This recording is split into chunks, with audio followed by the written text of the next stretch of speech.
US and Iran tensions have reached boiling point. Military maneuvers and diplomatic standoffs are dominating the landscape.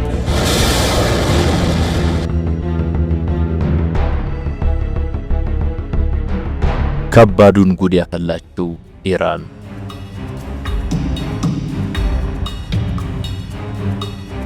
ውድ የሳሎን ቲዩብ ቤተሰቦች ቴምር ሪል ስቴት ልዩ የበዓል ቅናሽ አዘጋጅቷል። የተማመኑበት፣ የኮሩበት፣ አብረውት የሰሩት፣ ያተረፉበት ምርጥ ኢንቨስትመንት አማራጭ ምቹ መኖሪያ ቤት በማይተመን ዋጋ በቅናሽ ይዞሉት መጥቷል። 10 ሳይቶችን አጠናቆ ከዚህ ቀደም አስረክቧል። ብዙሃኑን የቤት ባለቤት አድርጎ እምነት ያተረፈው ቴምር ሪል ስቴት አሁንም በአጭርና በመካከለኛ ጊዜ ከ1 ዓመት እስከ 3 ዓመት በሚጠናቀቅ ግንባታ እስከ 35 በመቶ በሚደርስ ቅናሽ መኖሪያ ቤቶችን ጥራት ባለው መንገድ ሰርቶ ያቀርባል። በፒያሳ ቡራትና ኒውሮድ ሳይቶች፣ በሶማሌ ተራ አሊያንስ ሳይት እንዲሁም በአያቱ ሴንተር አቻንቴና ፈረስ ቤት ሳይቶች እንደ ፍላጎት በከፊል ወይም በሙሉ ግንባታ ይዞ ቀርቧል። በተጨማሪም ነግጄ ላትረፍ ካሉ ለማንኛውም ቢዝነስ በሚመረጠው ፒያሳ ዋና አስፋልት ዳር ከሚገነቡት የንግድ ሞሎች አንዱ ላይ ይወስኑ። ልክ እንደ ዛፉ ለሚያፈራ ኢንቨስትመንት ከቴምር ሪል ስቴት። ለበለጠ መረጃና የግንባታ ቦታዎችን ለመጎብኘት በ0963 04 0282 ወይም በ0962 03 51 83 ይደውሉ። የአሜሪካው ፕሬዝዳንት ዶናልድ ትራምፕ ቢ2 ስፕሪት ስቴልዝ የተባሉ ቦምብ ጣይ አውሮፕላኖችን በህንድ ውቅያኖስ ላይ በሚገኝ ደሴት ላይ ያሳረፉት ለአንድ ዓላማ ነበር።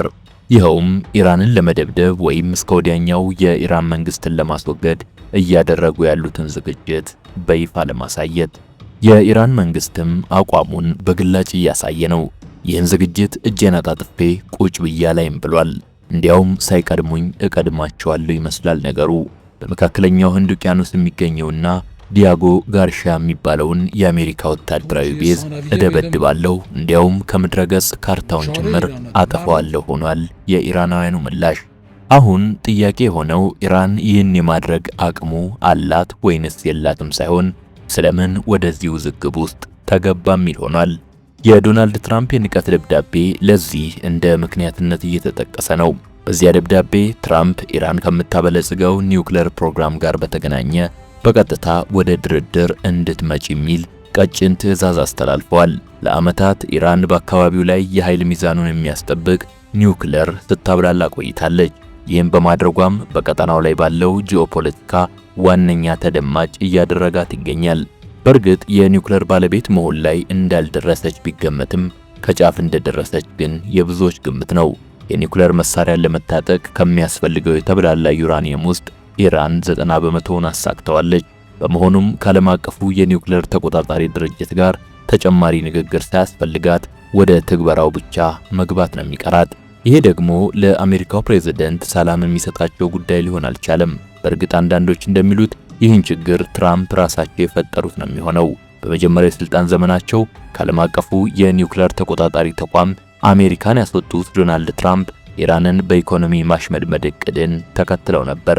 በሂደቱም የኢራን ኢኮኖሚ ክፉኛ እንዲመታ ማድረግ ችለው ነበር። ነገር ግን የኢራን የኒውክሌር ፕሮግራም እየተስፋፋና ከዓለም አቀፉ የኒውክሌር ተቆጣጣሪ ግደባ በማለፍ የኒውክሌር መሳሪያን ለመታጠቅ አሁን ላይ ከጫፍ የደረሰች እንድትሆን አድርጓታል። በሌሎች ግምት ደግሞ ጉዳዩ ያበቃለትና ኢራንም የኒውክሌር ባለቤት መሆኗ እርግጥ እስከ መሆን የደረሰ ነው።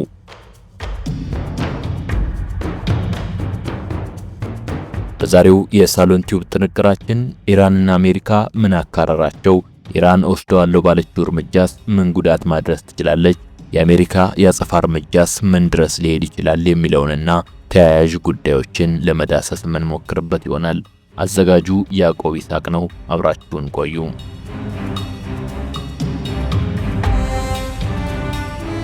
በመጀመሪያው ስልጣን ዘመናቸው የገፉትን የዓለም አቀፉ የኒውክሌር ተቆጣጣሪ ድርጅት ዛሬ ላይ ድረሱልኝ ማለት ለዶናልድ ትራምፕ ሌላ ኪሳራ እንደሚያመጣ ይጠበቃል። ከማህበሩ አባላት በዋነኝነት የምትጠቀሰው ሩሲያ ዛሬ ላይ የኢራን ሁነኛ አጋር የመሆኗ ነገር ሲታወስ፣ ሌላኛው አባል ቻይና ደግሞ የኢራን የፖለቲካም ሆነ የኢኮኖሚ አጋር ከመሆኑ አንጻር ኢራን እየፈጠረች ነው ላሉት ችግር ይህ ስብስብ መፍትሄ እንደማያመጣ ትራምፕ የተረዱት ይመስላል። ስለሆነም በቀጥታ መተሽ የምትስማሚ ከሆነ ተስማሚ፣ አለበለዚያ ዕዳው ገብስ ነው የሚል መልእክትን ለማስተላለፍ ደፍረዋል። የኢራን ምላሽ ግን ስምምነቱ ገደል ይግባ አይነት ሆኗል።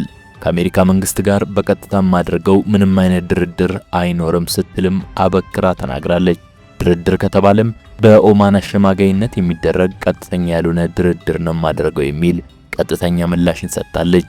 የአገሪቱ ፕሬዝዳንት መሱድ ፔዜሽኪያን ለአሜሪካው ፕሬዝዳንት ትራምፕ ደብዳቤ በኦማን በኩል ምላሽ የሰጠን ሲሆን ቀጥተኛ ውይይት የሚለውን አስተያየታቸውን ግን ውድቅ አድርገነዋል። ቀጥተኛ ያልሆነ ውይይት ለማድረግ ግን አሁንም ዝግጁ ነን። ትራምፕ ግን ይሄ አላስደሰታቸውም።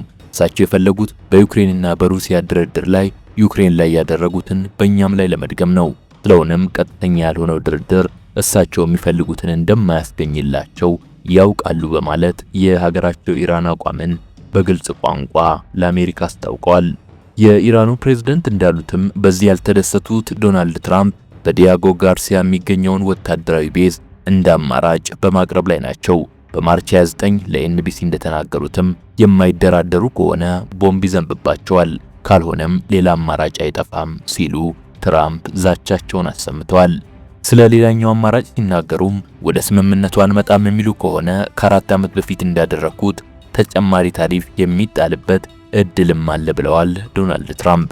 በኢራን በኩል ስለ ስምምነቱ የተሰጠው ምላሽ ቁርጥ ያለ በመሆኑ በዲያጎ ጋርሲያ ደሴት ላይ ያለው የአሜሪካ ወታደራዊ ቤዝ እንደ አዲስ መጠናከሩን ቀጥሎበታል።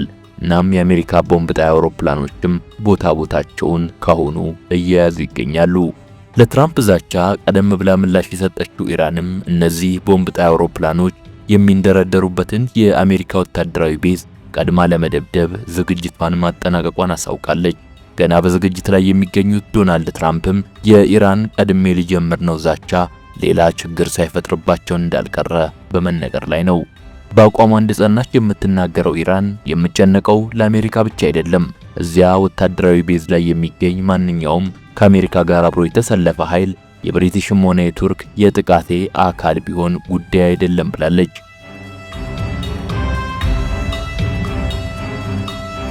በማርች 29 ለዩኬ ሚዲያ ቴሌግራፍ አስተያየታቸውን የሰጡ አንድ የኢራን ጉምቱ ወታደራዊ ባለስልጣንም ሲጀመር ኢራን ለጥቃቱ ዝግጅቷን አጠናቃለች፣ ከወታደራዊ ቤዝ ተነስቶ ኢራንን የሚያጠቃ ማንኛውም አካል ላይ ልዩነት አይኖረንም፣ አሜሪካ ሆነች ብሪቲሽ ከአካባቢው ተነስተው ኢራንን የሚነኩ ከሆነ የጥቃታችን ኢላማ ይሆናሉ ወይም በኢራን የሚሳኤል ጥቃት ውስጥ ናቸው ማለት ነው።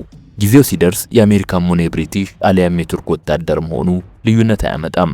ወታደራዊ ቤዝህን ለአሜሪካ እስከፈቀድክ ድረስ የጥቃቱ ኢላማ ከመሆን አትድንም ብለዋል። በጉዳዩ ላይ ተጨማሪ አስተያየት የሰጠው የኢራን መንግስት ሚዲያም ኢራን ከግዛቷ እየተንደረደረ ይህን ጥቃት የሚፈጽም በቂ መሳሪያ ታጥቃለች። የክሮ ሃማሽር አዲሱ ምርት ሚሳኤል በመካከለኛ ርቀት ጥቃት ለማድረስ የመጀመሪያ ተመራጭ ነው። ሻሂድ 136ቢ ካሚካዝ ድሮንም እስከ 4000 ኪሎ ሜትር ስለሚሸፍን የምንፈጽመውን ጥቃት ከባድ አያደርገውም ሲል ዘግቧል። የዲያጎ ጋርሲያን ወታደራዊ ቤዝ ቀድሜ መደብደቤ ነው የሚለው ይኸው የኢራን ማስፈራሪያ ታዲያ ለዶናልድ ትራምፕ ራስ ምታትን የፈጠረ እንደሆነም ነው በመዘገብ ላይ የሚገኘው። በማርች 31 አንድ ከፍተኛ የኢራን ወታደራዊ ባለስልጣንን ጠቅሶ ዘ ቴሌግራፍ እንደዘገበውም ኢራን ደሴቷን ቀድማ ከመምታት ውጪ ሌላ ምንም ምርጫ የላትም። የትራምፕ ማስፈራራት እየጠነከረ ስለመጣም ከፍተኛ የጦር አዛዦች ደሴቷን ቀድሞ ለመምታት የሚያስችለውን ትዕዛዝ አስቸኳይነትን ተረድተውታል። የአሜሪካ ቦምብ ጣይ አውሮፕላኖች እዛ ማረፋቸውን ተከትሎ ነው የደሴቷ ጉዳይ ዋና የውይይት አጀንዳ መሆን የጀመረውም ሲል አክሏል። አሜሪካና አጋሮቿም ከፊታቸው ድንገት ሊፈነዳ የሚችል እሳት የመኖሩ ነገር እያሳሰባቸው ሲሆን ይህም ጉዳይ የመካከለኛው ምስራቅ ግለት ያባባሰው ሆኗል። ለሰሞነኛው ወታደራዊ ግለት መነሻ የሆነው ዲያጎ ጋርሺያ የተባለው ወታደራዊ ቤዝ ሲሆን የሰሞኑ የኢራን ስጋትም ከዚሁ ወታደራዊ ቤዝ ጋር የተያያዘ መሆኑ ይታወቃል። ለመሆኑ ግን ይህን ሁሉ ስጋት ኢራን ላይ የፈጠረው ዲያጎ ጋርሺያ ምንድነው? የኢራን ስጋትስ ከምን የመነጨ ነው የሚለውን በጨረፍታ ተመልክተን እንለፍ።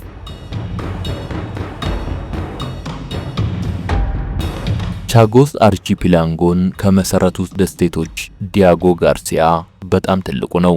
በ1970ዎቹ ጀምሮ ወታደራዊ ቤዝ የሆነው ይህ ደሴት አሁን ላይ በአሜሪካ ቁጥጥር ስር የሚገኝና በህንድ ውቅያኖስ አፍሪካን ተጠግቶ የሚገኝ ደሴት ነው።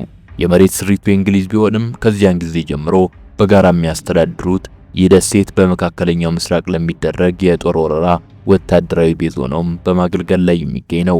ከመስከረም 11 ቀን 2011 በአሜሪካ የንግድ ተቋማት ላይ የደረሰውን አደጋ ተከትሎ አሜሪካ ለከፈተችው ዋር ኦን ቴረር ለሚለው ዘመቻ በመካከለኛው ምስራቅ በኢራቅም ሆነ በአፍጋኒስታን ላይ ለተደረገው ወታደራዊ ድብደባ ይሄ ቤዝ መንደርደሪያ ሆኖ አገልግሏል። ያን ዘመቻ የምታስታውሰው ኢራንም አሁን እያሳሰባት ያለ ሁኔታ ያ ነው ማለት ይቻላል። ጎረቤት የሆነችው ኢራቅ ላይ የተፈጸመው የቦምብ ድብደባ ከዚሁ ደሴት ላይ የሚነሳ መሆኑ ሲታወቅ የደሴቱ ዛሬ ላይ መገኘትም ስጋትን አጭሮባታል። ዛሬ ላይ እስከ 4000 የሚደርሱ ወታደሮችና ሲቪል ኮንትራክተሮች እንደሚገኙበት ሲገመት እነዚህም ከአሜሪካና ከዩኬ የተውጣጡ ናቸው። ኢራንን ሰላም እየነሳት ያለው ግን ይህ መሆኑ አይደለም። በዚያ ቅርብ ርቀት ላይ በሰላም የሰፈረ የጠላት ሰራዊት መኖርም አይመስልም ለኢራን ራስ ምታት የሆነባት። አብዛኛው ሰራዊት ግዳጁን ጨርሶ በሰላም ወደ ሀገሩ የሚመለስበት ሁኔታም ለኢራን ስጋትን አይፈጥርም ነበር። አሁን ነገሩ ተቀይሯል። አሜሪካ ዳግም ይህን ወታደራዊ ቤዝ ለመጠቀም ዝግጅቷን አጧጥፋለች። የኢራን ስጋት የሚያገረሸው በዚህ ምክንያት ነው።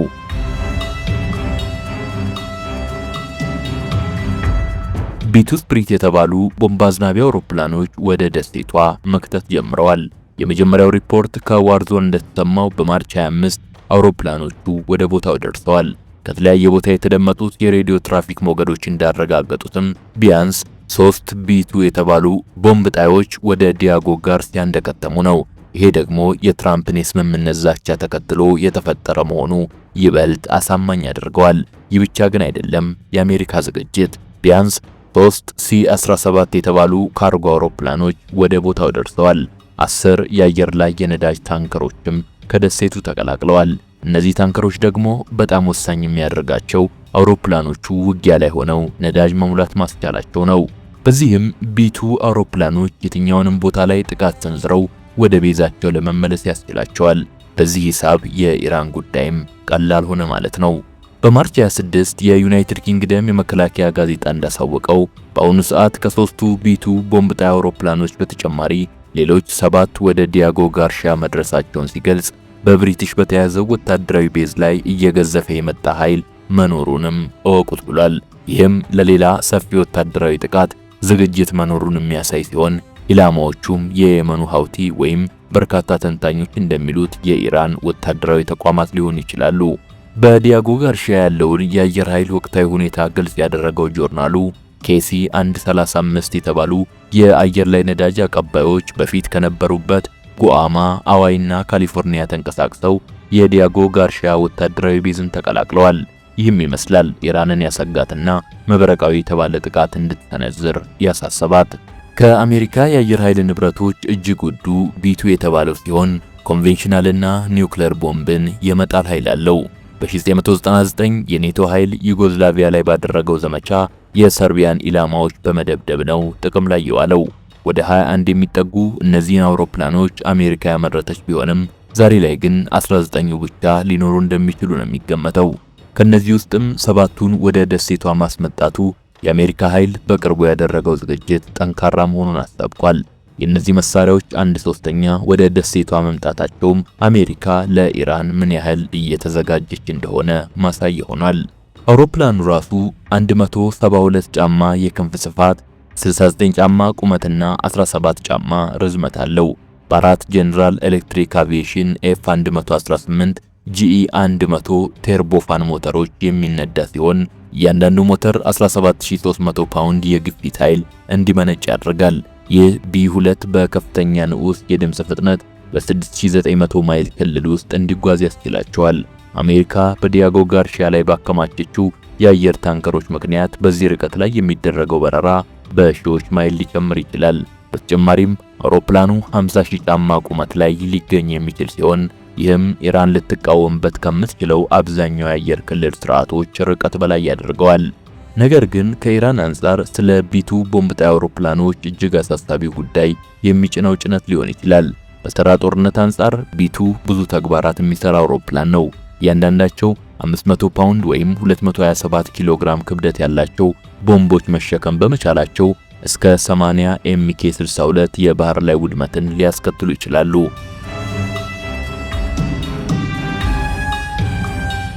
ኢራን ግን ይህ ጉዳይ አያሳስባትም። ምክንያቱም ከአሜሪካ ጋር የባህር ጦርነት ለማድረግ አይደለም እየተዘጋጀች ያለችው። የበለጠ የሚያሳስበው ቢቱ እስከ 80 ኤምኬ 82 ቦምቦችን የመጫን ችሎታው ነው።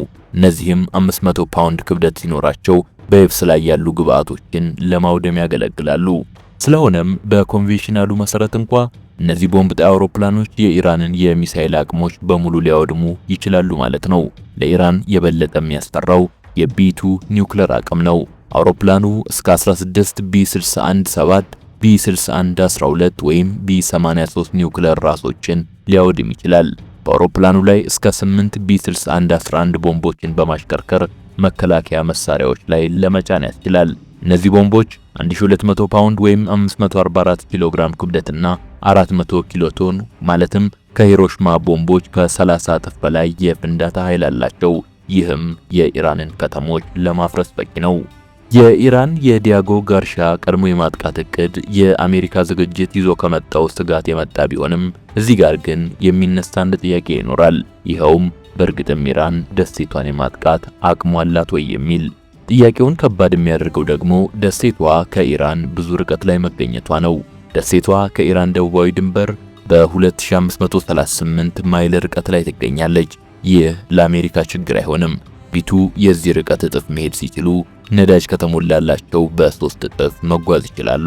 በመሆኑም ቢቱ የኢራንን የትኛውም ግዛት ላይ ቦምብ አዝንበው ወደ ቤዛቸው ለመመለስ ምንም የሚያስቸግራቸው ነገር አይኖርም። የኢራን የጥቃት አማራጮች ግን ከዚህ በጣም የጠበቡ ናቸው። ስሙ እንዳይጠቀስ የገለጸው የኢራን ከፍተኛ የጦር ሰው ለቴሌግራፍ በተለይ አዲሶቹ የኮራማ ሻህር ሚሳኤሎች ዲያጎ ጋርሻን በደንብ መደብደብ ይችላሉ ብሏል። ይህ ግን የሚያሳምን አልሆነም። የተጠቀሰው መሳሪያ ኢራን በሜ 2023 ያሳወቀችው ሲሆን ሚሳኤሎቹ የሚጠቀሙት የሮኬት ውህድ ተለያይቶ ሳይሆን በአንድ ላይ መቀጣጠል የሚችል በመሆኑ መሳሪያው ከተመረተበት ጊዜ አንፃር ለመቀጣጠል እስከ 12 ደቂቃ ቢፈልግም ይህ እንደ ድክመት ሊያስወስደው አይችልም። ስለሆነም ኢራን ለቅድመ ጥቃቱ ይህን መሳሪያ ብትጠቀም ምንም ችግር ላይኖረው ይችላል። የአየር ፍሬሙ ጠንካራ ኮምፖዚት ማቴሪያል ስለሚጠቀም ወደ ላይ ለመተኮስ ጠንካራም ነው የሚሆነው። እዚህ ጋር ኢራን ግን አንድ ችግር ይገጥማታል።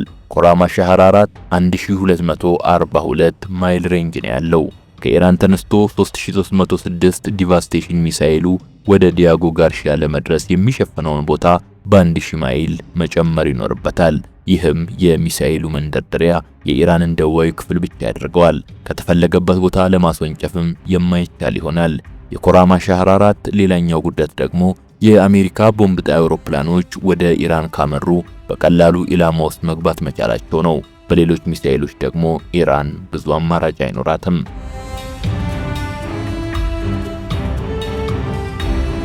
TWZ እንደጠቆመው ኮራማ ሻህር 4 ከኢራን መሳሪያዎች ሁሉ ረጅም ርቀት ተጓዡ ነው። በዚህ ሚሳኤል ዲያጎ ጋርሺያን ለመምታት ደግሞ አንድም ይህን ሊያስተኩሱ የሚችሉ የጦር መርከቦች ያስፈልጋሉ። ይህ በአሁኑ የኢራን ወታደራዊ አቋም የሚቻል አይመስልም።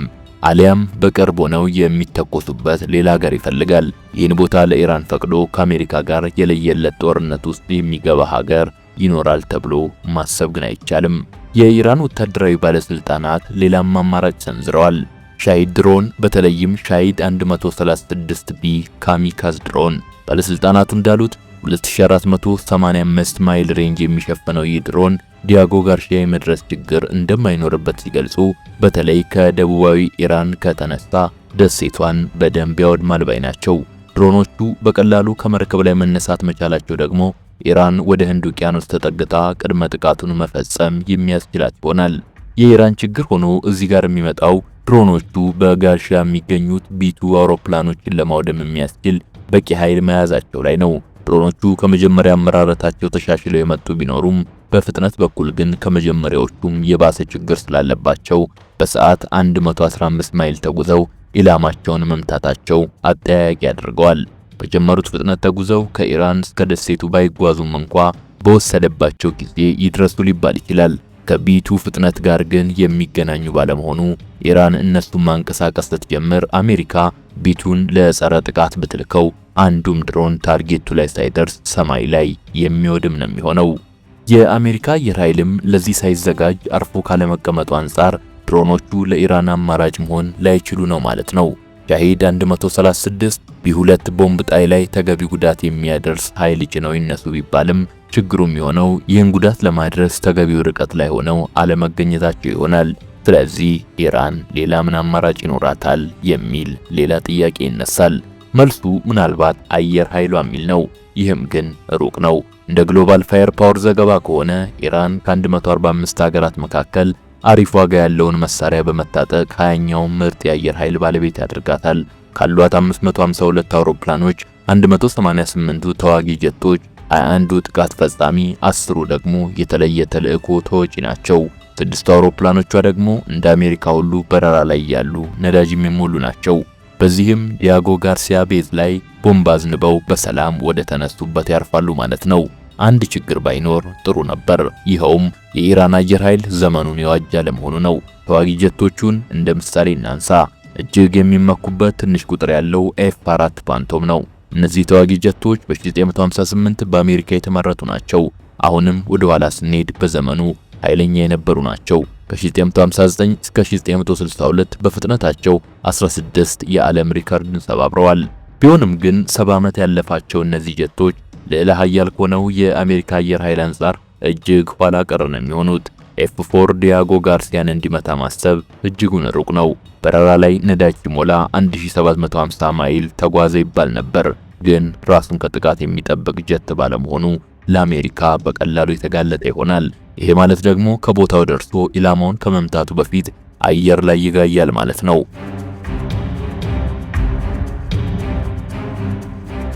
ሌላኛው የኢራን አውሮፕላን ደግሞ በቶፕ ገን ፊልም ዝነኛ የሆነው ኤፍ14 ቶምካት ሲሆን ቢያንስ የኛው ከሌሎቹ ዘመናዊ የሚባል ነው። እነዚህም ከዛሬው አሜሪካ ጋር የሚወዳደሩ አለመሆኑ ብቻ ሳይሆን አሜሪካኖቹ ያመረቷቸውና ሁሉ ነገራቸውንም ጠንቅቀው የሚያውቁት በመሆኑ ምን ይዘው ሊመጡ እንደሚችሉ የማይታወቅ መሆኑ ነው። የሩሲያም ሆነ የቻይና ሰራሽ አውሮፕላኖችም ቢሆኑ ከዚህ የተሻሉ አይደሉም። የቅርብ የሚባሉት እንኳ በ1966 የተመረቱ ናቸውና በአጠቃላይ አውሮፕላኖቹ ከጥያቄው ውጭ የሆኑ ሚሳኤሎቿም ከወደቡ የማይደርሱና ድሮኖቿ ብቻ ተስፋ የሚሰጡ ናቸው። የኢራን ሌላኛው ብቸኛ አማራጭ የባህር ኃይሏ ነው። በዓለም አቀፍ የጦር ብቃት መዛኝ ተቋም GFP በያዝነው የውጊያ ንብረት ከዓለም 34ኛ በሌሎች መመዘኛዎች ደግሞ 15ኛው ምርጥ የባህር ኃይል ተብሏል። ከ107 መርከቦቿ መካከል አይሬን ጃማራንና አይሬን አልቫንድ የተሰኙ የመሪ ሚሳኤል ፍሪ ጊፍቶች ይገኛሉ። ዳሩ ግን እነዚህ መርከቦች ከአሜሪካ ዘመናዊ የባህር ኃይሎች ጋር ሊወዳደሩ አይችሉም። በተጨማሪም ኢራን የአውሮፕላን አስተላላፊዎች ወይም ኤር ካሪየር ስለሌላት አውሮፕላኖቿን ወደ ዲያጎ ጋርሲያ ማቅረብ አትችልም። እርግጠኛ የሚኮንባቸው ባህር ሰርጓጆቿ ናቸው። ቢያንስ 25 የሚሆኑት በምትፈጽመው ቅድመ ጥቃት የአሜሪካን ቤዝ በተሳካ ሁኔታ መምታት ይችላሉ። የዚህ ችግሩ ደግሞ ኪሎ ክላስ ቬዝልስ የሆነ በ1982 በሶቪየት የተመረቱ መሆናቸው ላይ ነው። በዲዝል ኃይል በመንቀሳቀሳቸው በቀላሉ በውሃ ውስጥ መገኘታቸው ብቻ ሳይሆን ኢራን ጥቃት የምትፈጽምባቸውን ሚሳኤሎች ያልታጠቁ መሆኑ ነው። ስለዚህ ኢራን በዲያጎ ጋርሲያ መቅሰፍታዊ ጥቃት ለመሰንዘር ይህም ፈተና ያጣውም። በጥቅሉ የኢራን ችግሮች እነዚህ ናቸው ሊባሉ ይችላሉ። በዲያጎ ጋርሲያ ቀድሞ ጥቃት መሰንዘሩንም ትልቅ ጨዋታ የሚያደርገው ይኸው ነው። መሬት ላይ የሚታየው የመሳሪያ አቅሟም ያሰበችውን ለመፈጸም የሚያስችላት አይመስልም። በእርግጥ የተደበቀ ነገር ሊኖር ይችላል ብሎ መገመት ይቻላል። ቢሆንም ግን በዚህ ሁኔታ ይህን እርምጃ መውሰድ በአሜሪካና አጋሮቿ ዘንድ ምን መዘዝ ይዞ ይመጣ ይሆን የሚለውን በቀጣይ ከመመልከት ውጪ አሁን መገመት የሚቻል አይመስልም። ቸርን ሰንብት።